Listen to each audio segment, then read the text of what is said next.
Hajj is the display of the unity of the Muslims.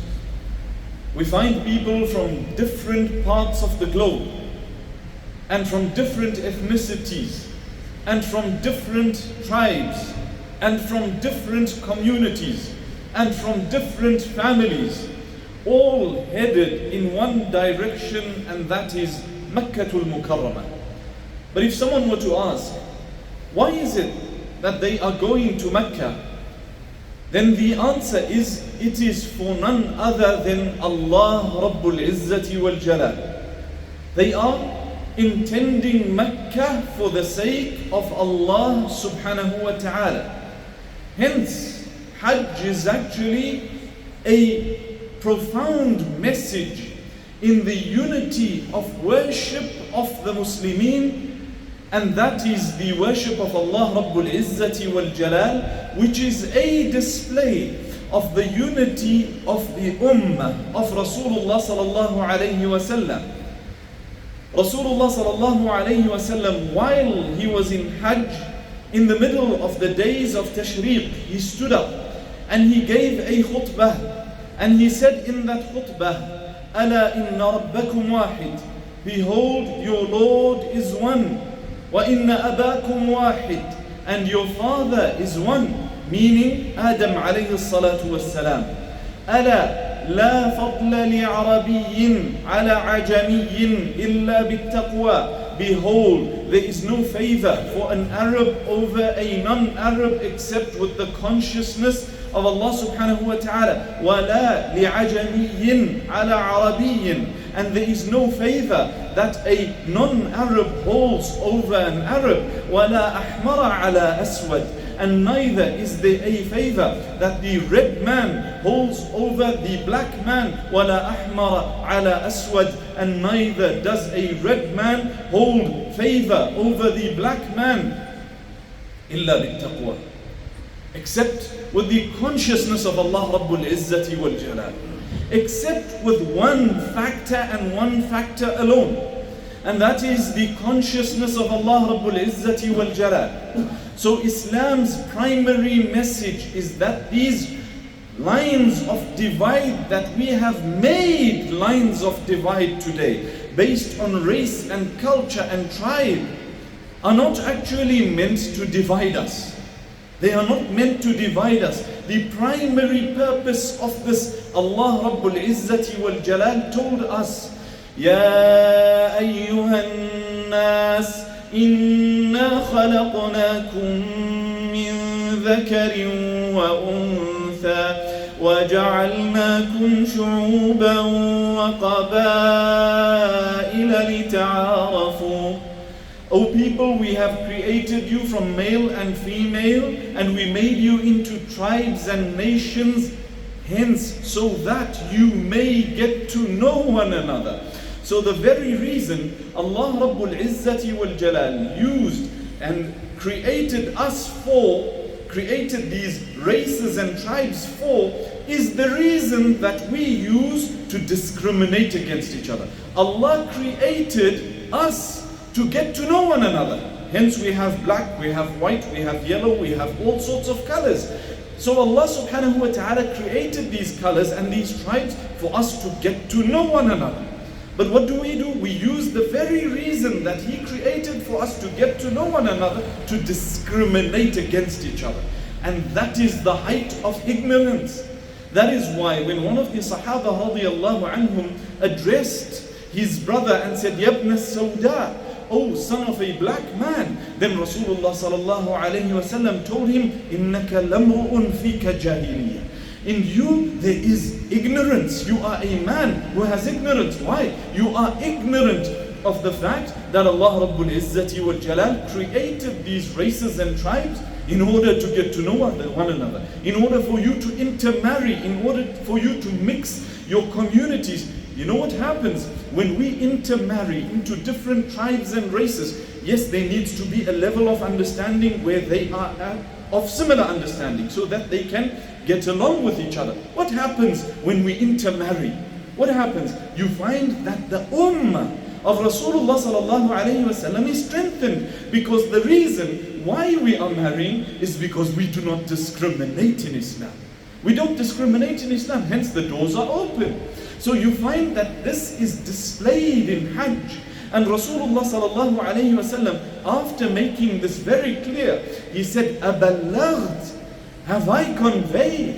And the Sahaba radiyallahu anhum said, "Ballagha Rasulullah."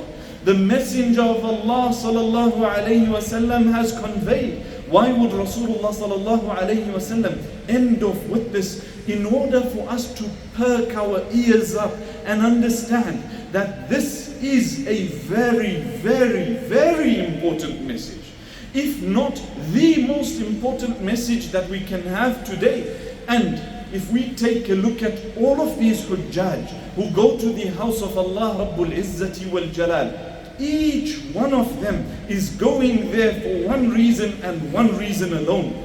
They all want the forgiveness of Allah Rabbul Izzati wal Jalal. They all believe in La ilaha illallah. They all believe in the fact that there is no one worthy of worship except Allah Rabbul Izzati wal Jalal. So you find they get to the Kaaba and there they are in front of the place of direction that they've been facing all their lives.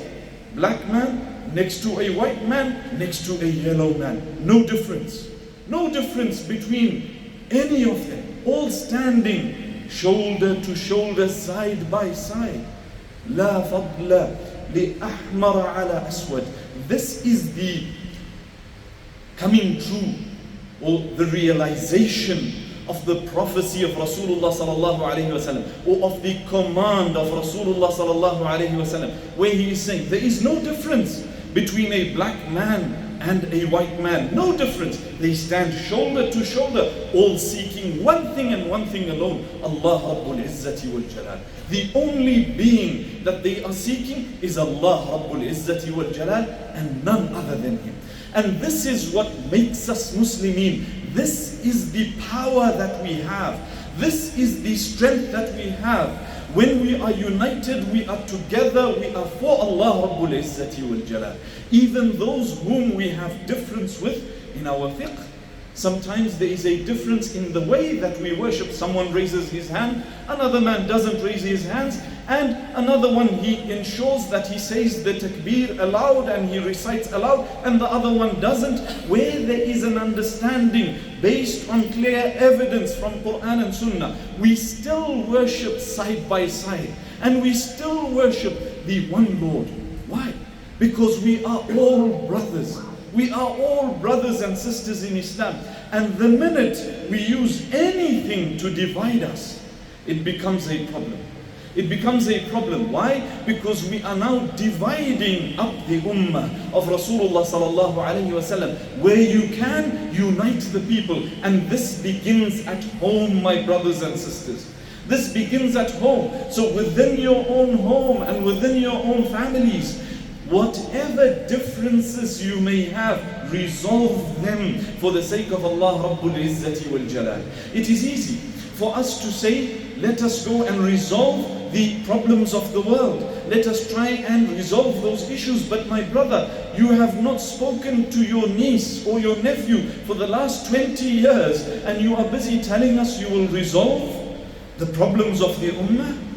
Or maybe it's time you consider that charity begins at home, and you've got to address those issues and resolve them, not because you care about anything else besides Allah Rabbul Izzati wal Jalal. Meaning, you don't care about the fact that I'm trying to appease this person's emotions and make them feel good. You don't bother about that. You don't worry about the fact that they are your family members. You don't worry about the fact that they are close to you, except for one reason, and one reason alone: Allah Rabbul Izzati wal Jalal. That's all. That is the only reason I'm doing this. Allah wants me to do it, so I'm going to do it. And in that there is great benefit. When we are united, we are strong. وَاعْتَصِمُوا بِحَبْلِ اللَّهِ جَمِيعًا وَلَا تَفَرَّقُوا. And hold on to the rope of Allah Rabbul Izzati wal Jalal all together, and don't disunite. Don't disunite.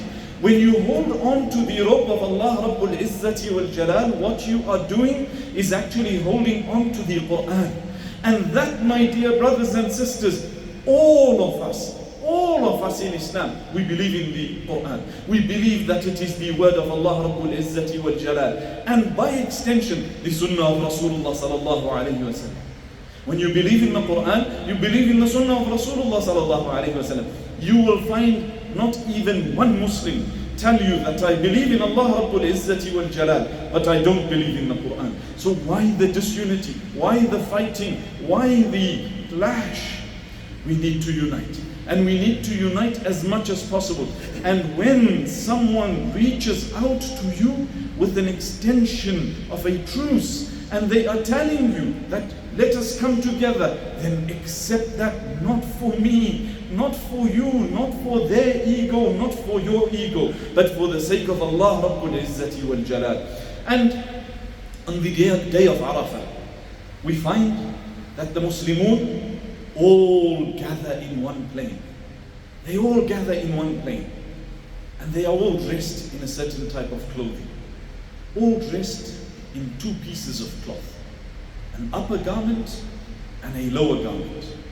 And if I asked any one of you, when else we would dress in this manner, then any Muslim would tell you that the day we are buried is the day we will be dressed in pieces of cloth. Allahu Akbar. Is there any more powerful reminder to unite? When we realize that Allah Rabbul Izzati wal Jalal commanded us to dress on the plains of Arafah and in Hajj in the manner that He commanded our dead to be enshrouded in. There is a direct message that is being relayed here. You stand shoulder to shoulder today. In fact, before you went for Hajj, you sent out messages, didn't you? You sent out messages to your entire contact list to say, forgive me if I've done anything wrong to you. Why? Because you want to go to Allah Rabbul Izzati wal Jalal. You want to go to Hajj and receive complete forgiveness from Allah subhanahu wa ta'ala. You don't want to leave it to chance in any way, shape or form. So you seek forgiveness from all of them. Today here you are standing on the plain of Arafah, which is a reminder of the day that we will stand before Allah Rabbul Izzati wal Jalal. People from the beginning of time to the end of time, all standing on one plain, hoping for none other than the forgiveness of Allah Rabbul Izzati wal Jalal, the pleasure of Allah subhanahu wa ta'ala, hoping for Jannah, fearful of the fire. All of us with the same emotions, same feelings, worried about what is going to happen to us. That is the message of Hajj. Unite for the sake of Allah Rabbul Izzati wal Jalal. And it is ever more so important today when the enemies of Islam are after us. They want to take us out. They want to wipe us out. They want to end Islam. So when we unite and we are strong together, it becomes a deterrent naturally. They know that these Muslims are a force to be reckoned with. These Muslims are a force to be reckoned with, and this is the primary message of Islam. I'll end off with one thing, inshallah. The Arabs were very disunited before Rasulullah sallallahu alayhi wa sallam. They fought petty wars they fought big wars over petty issues. Great wars. Someone swore his brother from another tribe. What happened? They went to war for it. Another man, engaged in some wrong relationship with someone from another tribe. What happened? They went to war for it. And they fought each other sometimes for decades over petty issues, people losing lives. And the only thing that united them was the message of Islam. The message of submission to Allah Rabbul Izzati wal Jalal. If we want to unite today, it is simple. Submit to Allah Rabbul Izzati wal Jalal in your own personal capacity first and foremost. Are you performing your 5 salawat?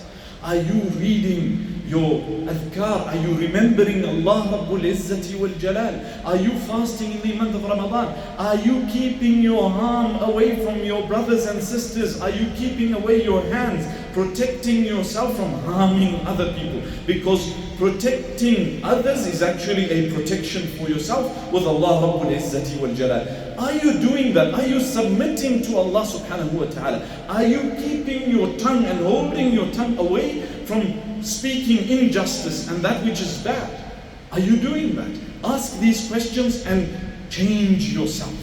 And when you change yourself, then you will find that it will be easier to change those around you, and it becomes easier for community to change as a whole, and for the ummah of Rasulullah sallallahu alayhi wa sallam to unite upon this shi'ar, this banner of Tawheed, which is we all worship Allah Rabbul Izzati wal Jalal alone. May Allah subhanahu wa ta'ala grant us the ability to submit to Him. May Allah subhanahu wa ta'ala unite us, and may Allah Rabbul Izzati wal Jalal give us the lessons that we are meant to learn from Hajj, and allow us to internalize them and then to establish them in our lives. وآخر دعوانا الحمد لله رب العالمين.